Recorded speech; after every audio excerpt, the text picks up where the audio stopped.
అందరి ధ్యేయం ఒకటే. ఈరోజు 2 సంవత్సరాల కాంగ్రెస్ పార్టీ పాలన చూసిన తర్వాత అయ్యో ఇలాంటి పార్టీలో పనిచేస్తే ప్రజల ముందు కూడా వెళ్ళలేము, తిరగబడి కొట్టే పరిస్థితి వచ్చిందని ఆలోచించి 10 సంవత్సరాలు కేసీఆర్ గారు అందరినీ కడుపున పెట్టుకొని కాపాడుకున్నాడు.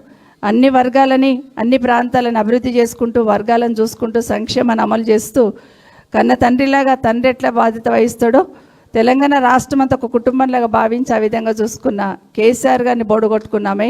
మళ్ళీ కేసీఆర్ గారు రావాలి అనే ఆలోచనతో అందరూ కూడా ముక్త కంఠంతో బీఆర్ఎస్ పార్టీ ఎక్కడుంది, బీఆర్ఎస్ పార్టీ ఎంబడి పోదాము, కేటీఆర్ గారిని కలుద్దాము, లేకపోతే బీఆర్ఎస్ భవన్ వెళ్దామని అందరు కూడా వస్తున్న సందర్భంగా ఈరోజు శంషాబాద్ నుండి వచ్చిన వాళ్ళందరూ కూడా స్వాగతం చెప్తా ఉన్నాను.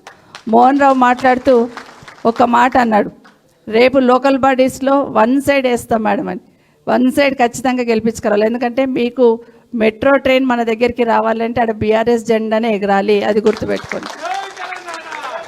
తెలంగాణ సమాజం చాలా ఇబ్బందులు పడుతుంది. ఒక రైతన్నకు ఒక యూరియా బస్తా కావాలంటే ఏడుస్తూ ఉన్నారు.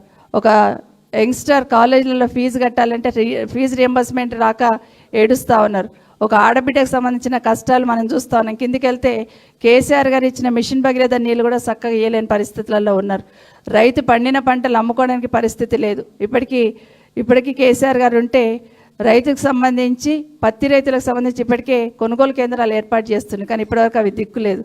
ఏదైనా కూడా ప్రతి ఒక్క దగ్గర కేసీఆర్ గారిని గుర్తు చేస్తూ ఉన్నారు. ఇప్పుడు జూబ్లీహిల్స్ నియోజకవర్గంలో అక్కడక్కడ తిరుగుతూ ఉంటే రోడెంబడి ఉన్న వాళ్ళందరూ కూడా అయ్యో కేసీఆర్ దేవుడిని బోడగొట్టుకున్నామని మాట్లాడుతున్న సందర్భం వింటా ఉన్నాం.